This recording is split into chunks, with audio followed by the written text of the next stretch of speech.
Welcome to Impact Pasadena. I'm delighted tonight to have as my guest Adam Schiff, our congressman from the 28th Congressional District, which runs from West Hollywood to Pasadena. Yep. Big district. You've got Glendale, you've got the cities of LA and Pasadena.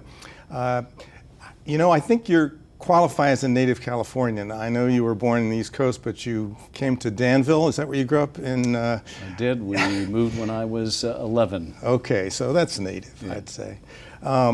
Adam went to Stanford undergraduate, Harvard Law School, worked as a U.S. attorney in L.A., ran for the state senate in 1996, was elected, and then in 2001 elected to Congress, the first Democrat actually in this district in recorded history, I think. Defeated Jim Rogan, who had been actually one of the House managers of the impeachment of Bill Clinton. So we're here today after a very tragic weekend. Events in Texas and Ohio have really been dominating the news, and we're all saddened as a country. So Adam, I wanted to get your comment and thoughts about that, your reactions to it.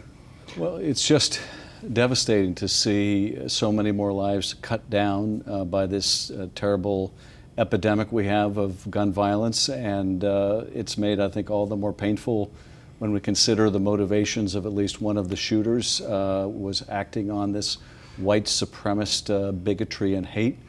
Mm-hmm. So many cities now, so many major American cities, so many small towns in America have become synonymous with gun violence.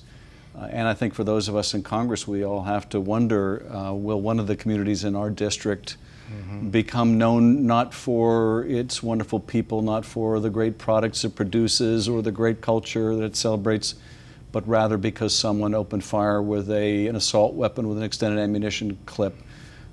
These are preventable tragedies, maybe not all of them, but most of them, if we would do something about it. And it's just so appalling that at the moment we have a universal background check bill that has been parked in the Senate since we passed it in the House. Mitch McConnell refuses to take it up, and other gun safety measures, and enough is enough. The American people need to demand better of their representatives, and if their representatives are part of the problem, they need to be voted out of office. But we need to draw a line and say not one more life wasted this way. Yeah. I know that the House is on board with some really important changes, but it seems to be blocked in the Senate, from my understanding. And also, I'm not sure the president would sign some of these bills. What do you think the prospects are here for some kind of solution to this? I really think that we're getting close to a tipping point when we will be able to enact these measures, and once we show the NRA can be beaten, they can be beaten time and time again. The vast majority of the American people, in fact, the vast majority of the NRA members itself want universal background checks. What's stopping it is the leadership of the NRA, which is beholden to the gun makers. It's all about money. And the representatives in Congress who are standing in the way. And that's only going to last for so long. One thing that really I found encouraging in the midterms is you had people like Jason Crow, veterans running for Congress, not running away from the gun issue, running towards it in competitive districts and saying, I'm going to be a champion for common sense safety measures. Jason says, if you want an assault weapon, do what I did, join the military. Yeah. There's no reason we should have these on the streets of Los Angeles or Gilroy or anywhere else where people can be gunned down with horrific efficiency. There's just no reason for it. And we need to attack that part of the problem. We need to attack this growing prevalence of white supremacist ideology, this domestic terror, which it is. And, sadly, so much of that is stoked by some of the top leadership in the country, including the President of the United States. Yeah, I was going to ask you about the nexus between the gun violence and the partisan climate that we have and the racial divide, but I think you've answered that well. I think that is a problem. I don't know. The president says he's going to solve it all. I'm not sure what his plan is. But. Well, I mean, the first thing for the president to do is to realize he's been a big part of the problem. Yeah. A lot of the language that you see this El Paso shooter used in his manifesto is language you could hear the President of the United States say, and indeed it's language the President of the United States has used. when he talks about people coming to this country as invaders, when he dehumanizes people who are Muslim or who are migrants or immigrants, when he suggests that people that are black or brown should go back to where they came from, he is treating them as less, and we have seen tragically throughout history, and we're seeing it again today, the violent consequences when you can persuade people that others that don't look like them are somehow less than human. And so I think the first thing for him to do, the president, is to recognize he's a big part of the problem and to change the inflammatory rhetoric that he uses. But frankly, I have no illusions that he's about to do that. So we're going to have to change the climate and change the culture, and all of us are going to have to speak out against this, and we're going to have to be much more vigorous in Congress in directing resources to this threat, which now eclipses the threat of domestic terror inspired by ISIS or Al-Qaeda, this white supremacist terror. We're going to have to make sure that we have better reporting so we understand the dynamic, and we're going to have to get after some of these companies that are giving host to these online hate platforms and shame them out of existence. Well, you know, we've seen your fine work in congressional oversight on the Intel Committee, and I know most of the members of the audience have probably seen you talk about this and have watched the hearings, and of course we're very impressed about it. You know, I just think you've got a lot of support from the community here and from your district. So, what do you look for the next 6 months or so in terms of oversight and the discussions about impeachment? Well, ironically, you know, as a segue between these two topics, we just had a hearing in the Intel Committee on domestic terrorism, on how, not unlike ISIS-inspired or Al-Qaeda-inspired terror, domestic acts of hatred and terror and violence can be inspired internationally. They can be, if not coordinated, inspired by each other. Right. And you know, you see this with the Christchurch shooter in New Zealand. You see this with the shooter in El Paso there, with the shooter in Poway, California, with the Tree of Life attacker in Pennsylvania.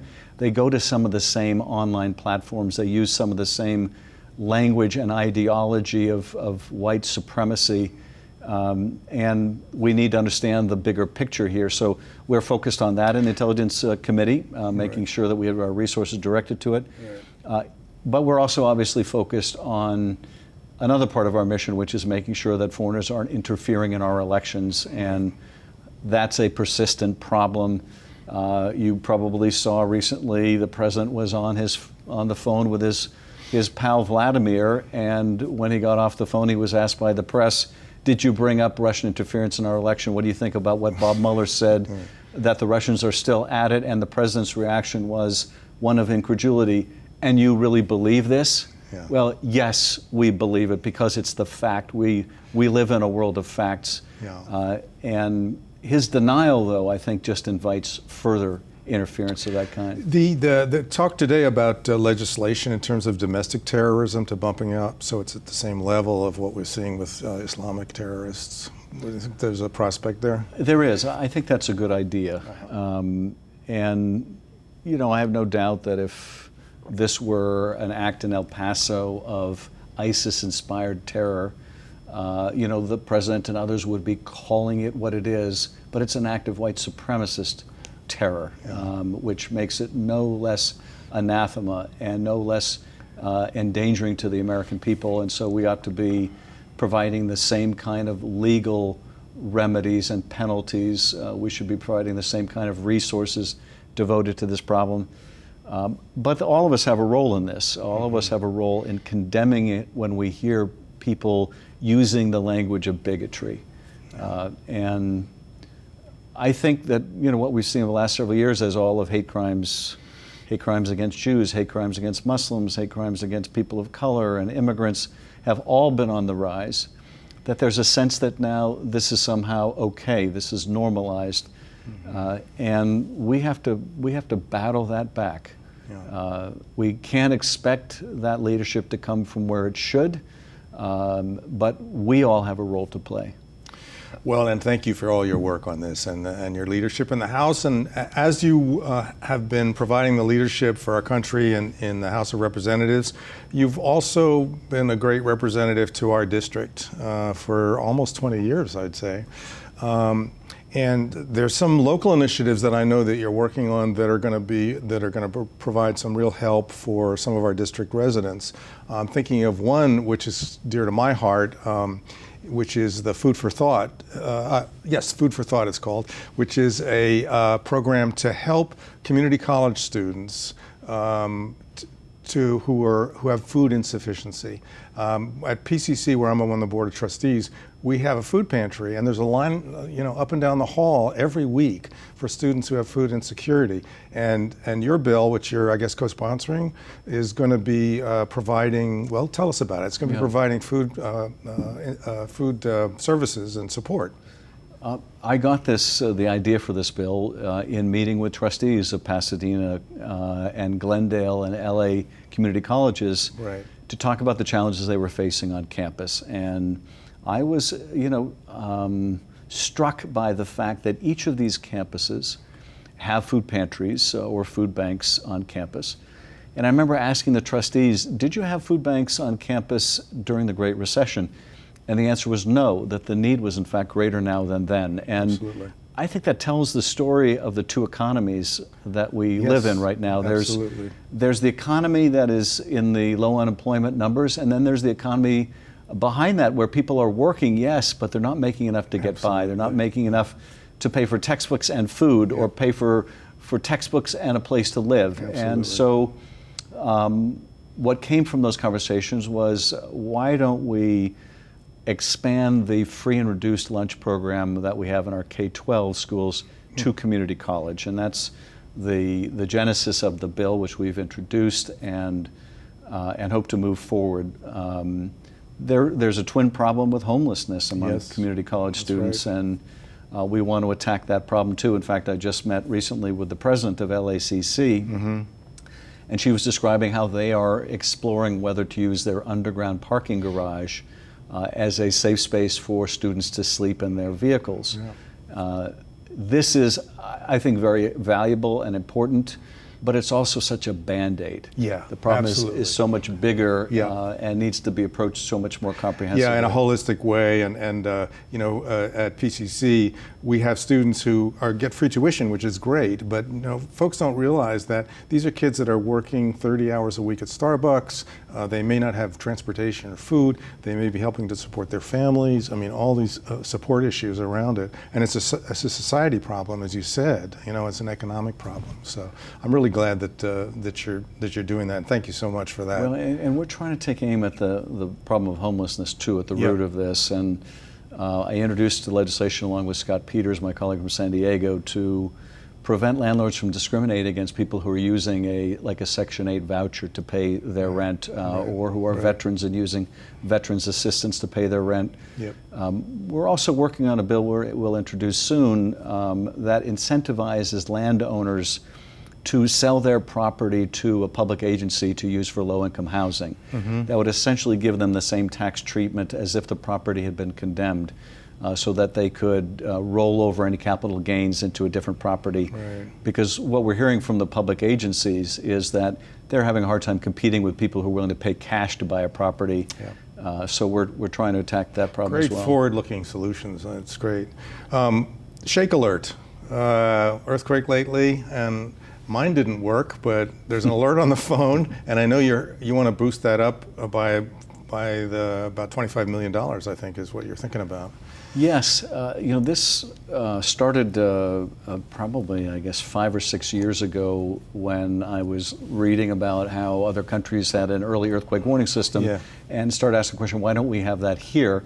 And I, got together with Caltech and discovered, there was an interest and an effort to build a pilot in California. So I sought federal assistance, and we were able to get money in the budget, and then we were able to persuade the Obama administration to put money in its own budget. And over the years, we got bipartisan support, and each and every year for the last 5 or 6 years, we've had federal money for this. Then California put some of its own money in, and now we have the buy-in also of the Trump administration, I hope, and the result will be soon an expanded rollout of the Shake Alert system up along the entire West Coast. So important. Well, it won't predict earthquakes, of course, but because the earthquake wave travels slowly through the ground, Yeah. and you can send a signal faster than it travels, we will be able to tell people on their phone, and hopefully yours will work next time, there's an earthquake coming to you in 35 seconds, in 25 seconds. Duck and cover. Get to a safe place. It also, and this is probably of equal importance, will be automated so that subway trains stop, and utilities will stop, natural gas, because of course some of the greatest loss of life in an earthquake are the fires that result from the earthquake, and we want to address that problem too. So I'm just turning to politics a little bit now, coming up in 2020. We were very, I'm the chair of the United Democratic headquarters here, and we worked very hard to take some traditionally Republican seats in Orange County and flip them over to blue. We actually were successful in 5 seats, as you know, and there were 40 seats nationwide, and we were all part of this larger effort. You, in 2001, flipped a red to blue seat that had been historically Republican. I tell my friends that just because we won an election, we don't own the seats. And so there is some strategy, and I know you're taking a leadership role in this, in some of these swing districts. What is it that folks need to do to support those candidates who I know you're working hard for? Thank you for the question. I was asked to chair the effort to help all of these vulnerable freshmen nationwide get reelected, and I think they chose me because I didn't have enough else to do. But I'm happy to do it, and some of the very best new members are here in California. We have 7 new California members, 3 in Orange County, and I think the public is just getting to know them. People like Katie Porter, who, through her brilliance and her questioning, I think is speaking for millions of Americans about the difficulties of getting by on the kind of salary that many Americans are receiving. Right. But there are innumerable ways to get involved. You can get involved directly doing voter registration, which is a key effort right now. You can get involved by going to work on one of the campaigns. One of the nice things is people in California often complain, well, we're in a blue state, what can we do? But there are 7 districts in need of their help, so they can get involved. That's right. There are also really innovative things going on. The LGBT Center, for example, during the midterms, they had identified voters in other states, and rather than calling elected representatives in other states, which doesn't really do much to persuade them, they were calling voters in other states and urging them to call the representatives. So during the healthcare debate over potential repeal of the Affordable Care Act, they were calling folks that had been identified in Alaska and urging them to call Lisa Murkowski, their senator. And the senator was hearing from their constituents rather than hearing from mine. And it was very effective, and there are great ways to get involved like that. Yeah, I mean, one of the things is that I think it's hard for some people to understand that when you have a swing district, all politics is local, and the Congress people have to respond to where their constituencies are. And I think that explains to some degree the debate that goes on in the Democratic Party now about some of our policy issues, left, center. Do you have thoughts about that in terms of preserving the House majority? I do, and not only in terms of preserving the House majority, but also in terms of taking back the White House, the most important contest we're going to have next year. There is this debate about whether we need to win by energizing the base or we need to win by winning over those voters in the middle of the country who voted for Obama and then voted for Trump. I refuse to have to choose. I think we need to be able to do both. Barack Obama was able to excite the base of the Democratic Party while also winning over swing voters. We ought to be looking, in my view, for candidates who can do that, or the candidate who can do that in the presidential field, because there's a need to do both. And I think, frankly, there is a hunger for a progressive move in terms of policy that will resonate both with the base and with swing voters. So I refuse to allow myself to have to force to choose between them. I think we need to be able to do both. I will also say, I hope that our presidential candidate, whoever it is, also runs on a platform of a return to basic decency. Mm-hmm. I think there's a real hunger in the country for basic decency again. Americans don't like all this division, hatred, turmoil, tumult. The president may thrive on it. The American people don't thrive on it. And I think a candidate that speaks to that hunger for a return even to normalcy will strike a really resonant chord. So along those lines, I'm just thinking ahead now to the next decade or beyond, and once we get hopefully past this era of terrible division, what are some of the challenges that we have as a nation? We've got a lot, I believe. The challenges as a nation, as a state, as a city, in the coming up in terms of policy and in terms of some of the things that you talk about, which are basically returning to the basics of America and American values. That's a great question. I think we are experiencing two revolutions simultaneously, either one of which would be hugely disruptive. A revolution in the economy in which, through globalization and automation and AI, millions of people are losing their jobs through no fault of their own. And ways that we used to get our health care or we used to get our pension are becoming obsolete in a world where people are working for Uber during the day and they're working for some other company during the night. Neither provides health care, neither provides both a husband retirement. and wife often too. Both 2 jobs, 4 jobs. Yes, and it's still not enough to get by. Yeah. That's a revolution in the workplace. And small bore solutions aren't going to cut it. Yeah. Similarly, there's a revolution in communication, every bit as significant as the invention of the printing press, and that is social media, where most Americans now get their information, and it's curated for us. The algorithms know that I don't want to read Breitbart, and they know that I'll watch this station more than that, or I'll share these articles more than that. They know this is my religious background. They know this is how old I am. This is where I live. And so they show me what they think I want to see, which is different than what you want to see or someone or your neighbor wants to see. And that has had the effect of balkanizing the country and polarizing the country, where it's even difficult to talk with each other now. And that may be the most far-reaching problem of all. How do we break through those silos? So these are, I think, the big picture things we need to be concerned about. And one of the impacts of these revolutions and all of the anxiety they're producing is a real rise of authoritarianism around the world. Right. As people feel more uncertain, they feel the earth moving under their feet. They gravitate to these people who promise simplistic answers. Your problems aren't due to these complex things. They're due to those people who don't look like you. Yeah. And so we see a rise of autocrats. And sadly, in the past, we could count on the U.S. president to be fighting back, to be the champion of democracy and human rights. But our president is making common cause with the autocrats. Yeah. He's in a love affair with the dictator of North Korea. He has nary a harsh word to say about Vladimir Putin.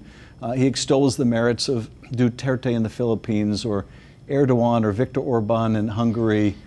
And I think we're at an inflection point where we cannot say with certainty that the next generation will live in a society freer than their parents. And that ought to concern all of us. To paraphrase Bob Mueller, that should concern every American. Yeah.